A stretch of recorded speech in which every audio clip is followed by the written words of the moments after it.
నిజాలు చెప్పే భారత్ ఎన్బిటీవీకి స్వాగతం. నేను మీ జేకే. మిత్రులారా, దయచేసి ఎక్కడ స్కిప్ చేయకుండా వీడియోని చూసిన వీడియో లాగే ఉంది అన్నట్టు తీసేసి కంటే చివరి వరకు చూస్తే మీకు విషయం అర్థమవుతుంది. అప్పుడు మీకు నచ్చితే ఒక లైక్ చేద్దరు కానీ, ఒక 10 మంది సబ్స్క్రైబ్ చేద్దరు కానీ, లేదంటే ఒక 10 మందికి షేర్ చేద్దరు కానీ. ఏంటి ఈరోజు విషయం ఏంటి? ప్రజలకి సరి అయిన అవగాహన లేదు. అవగాహన లేక బాధ్యతారహితంగా ఉన్నారు. కాబట్టే సుమారుగా ఒక్క విజయవాడలోనే 50 కోట్లు నష్టం వాటిల్లింది. ప్రజలకి సామాన్లన్నీ కూడా ఇంట్లో నుండి బయట తెచ్చుకోలేక, ఇంట్లో పెట్టుకోలేక ఇళ్లల్లో నీళ్లు వచ్చేస్తే ఆ నీళ్లు సుమారుగా నిన్న మొన్న 2 అడుగులు ఎత్తున ఉంటే ఇవాళ ఏకంగా 5 అడుగులు 6 అడుగులు చేరిపోయినాయి. చాలామంది ఇబ్బంది పడుతున్నారు. ఇళ్లలో సామాన్లు, ఫ్రిడ్జులు, వాషింగ్ మిషన్లు, మిక్సీలు అన్ని నీళ్ళలో లెగిసి తేలాడుతున్నాయట. కాగితాలు, పుస్తకాలు. ఈ వర్షం తగ్గేదేమో కానీ ఈ వరదలో ఈ చిక్కుకున్న వేలాది కుటుంబాలు ఎక్కడైనా ఒక రాష్ట్రానికి సంబంధాలు లేవనుకుంటారు, లేకపోతే ఒక జిల్లాకి సంబంధం లేదనుకుంటారు. కానీ ఈ వర్షం ఒక డివిజన్కి కూడా సంబంధం లేకుండా చేసేసింది. ఈ వర్షంలో సుమారు హౌసింగ్ బోర్డు కాలనీలో నీళ్ళు వచ్చినాయి అనుకుంటే, ఇక్కడ వచ్చేటప్పటికి ఇటు వెళ్దాం అనుకుంటే పంజాబ్ సెంటర్లో నీళ్ళు వచ్చేసినాయి. సింగనగర్ వెళ్దామంటే సింగనగర్లో నీళ్ళు వచ్చేసినాయి. అటు గొల్లపూడి వెళ్దామంటే గొల్లపూడిలో నీళ్ళు వచ్చేసినాయి. ఇటు రాజరాజపేట వెళ్దామంటే అటు నీళ్ళు వచ్చేసినాయి. ఎక్కడ చూసినా నీళ్లు. ప్రజలు పునరావాస కేంద్రాలకి వెళ్ళకుండా వాళ్ళ సామగ్రిని, వాళ్ళ ఆస్తులని కాపాడుకోవడం కోసం వాళ్ళు తాపత్రయం పడ్డారు. కానీ వాళ్ళ గురించి వాళ్ళు తాపత్రయం పడలేదు అని చెప్పి అధికారులు చెప్తున్నారు. అధికారులు మాకు సరైన అవగాహన ఇవ్వలేదు. అవగాహన ఇస్తే మేము ముందస్తు జాగ్రత్తలు పడి మేము ముందే జాగ్రత్త పడేవాళ్ళం. కాబట్టి ఈవేళ ఈ నష్టాన్ని ప్రభుత్వమే భర్తీ చేయాలి, ఇన్సూరెన్స్ చేసుకోవాలి అని అధికారులు చెప్తున్నారు. ఇళ్లకు ఇన్సూరెన్స్ చేసుకోవడం, పళ్ళకి ఇన్సూరెన్స్ చేసుకోవడం ఇవన్నీ కూడా ఫారిన్ కంట్రీస్లో ఎప్పటి నుండో ఉన్నది. కానీ ఒక వ్యక్తి గాయకుడు అనుకో గాత్రం మీద ఇన్సూరెన్స్ చేస్తాడు. ఒక వ్యక్తి బాగా మంచి షూటర్ అనుకో, రైఫిల్ షూటర్ అనుకో, కళ్ళ మీద ఇన్సూరెన్స్ చేస్తాడు. ఒక వ్యక్తి మంచి ఈటగాడు అనుకో, కాళ్ళ మీద చేతుల మీద ఇన్సూరెన్స్ చేసుకుంటాడు. ఒక వ్యక్తి మంచి మేధావి అనుకో, తల మీద ఇన్సూరెన్స్ చేస్తాడు, బ్రెయిన్ మీద. అలాగా రకరకాల అవయవాల మీదే ఇన్సూరెన్స్ చేస్తున్నారు. మన రాష్ట్రంలో కనీసం బైకులకి, కార్లకి ఇన్సూరెన్సులు చేయట్లేదని చెప్పి చాలా మంది చెప్తున్నారు అధికారులు. ఏమంటే బాధ్యతారహితంగా ఉన్నారు, బాధ్యత లేదు అసలు అని చెప్పి. దీనికి బాధ్యతకి లేనందుకు ప్రజలే నష్టపోవాలి అని చెప్పి. ఇది ఎంతవరకు సమంజసం? ఇక నుండి ఎవరైనా సరే ఇళ్ళకి ఇన్సూరెన్స్ చేసుకోవాలి, సామాన్లకి ఇన్సూరెన్స్ చేసుకోవాలి అని గుర్తుపెట్టుకోండి. కనీసం సెల్ ఫోన్కి ఇన్సూరెన్స్ చేయించుకుంటున్నారు. కనీసం మీ ఇంట్లో ఫ్రిడ్జులకి, వాషింగ్ మిషన్లకి ఇన్సూరెన్స్ చేయించుకోరా?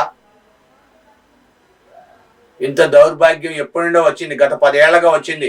ఇన్సూరెన్స్ చేసుకునే సౌకర్యం ప్రతి వస్తువుకి ఇన్సూరెన్స్ చేసుకోవచ్చు. మీరు ఇన్సూరెన్స్ చేసుకుంటున్నారు, కానీ వస్తువులకి, సామాన్లకి కూడా ఇన్సూరెన్స్ చేసుకోవచ్చు. కొంతమంది ఇప్పుడు ఏంటంటే కొత్తగా వచ్చిన రూల్ ఏంటి చెప్తున్నాను, ఇన్సూరెన్స్ కంపెనీ వాళ్ళు బైకులు నీళ్లలో కొట్టుకు వెళ్ళిన బైకులకు కానీ, కార్లకు కానీ ఇన్సూరెన్స్ వర్తించదు. అవి కంపెనీ మీరు ఎక్కడున్న బైకులు ఎక్కడున్నాయి అక్కడే ఉంచాలి, మీరు అట్లా స్టార్ట్ చేయకూడదు. స్టార్ట్ చేస్తే అదేమన్నా డ్యామేజ్ అయితే దానికి కంపెనీ వహించదు బాధ్యత.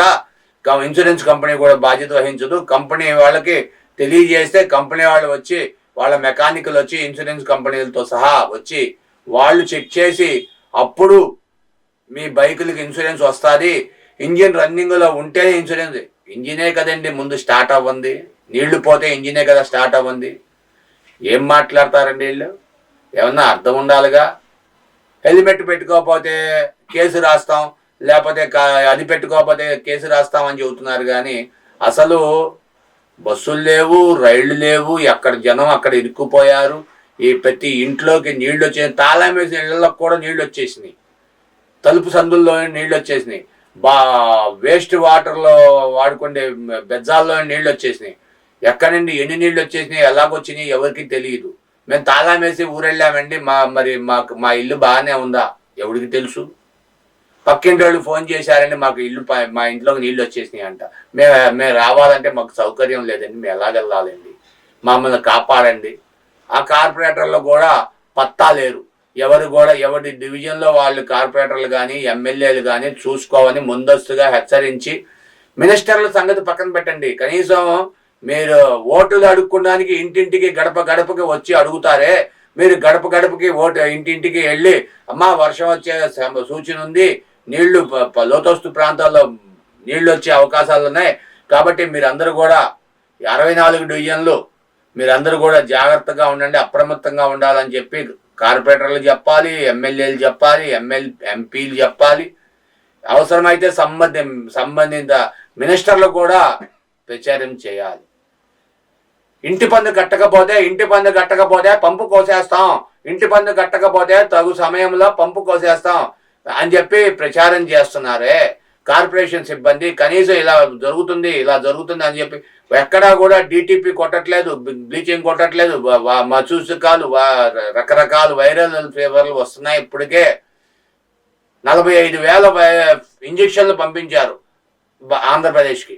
ఇంజక్షన్లు చేయాలి, అసలు మనిషి పోవటానికే దారి లేదు. అదేదో జిల్లాలో అంట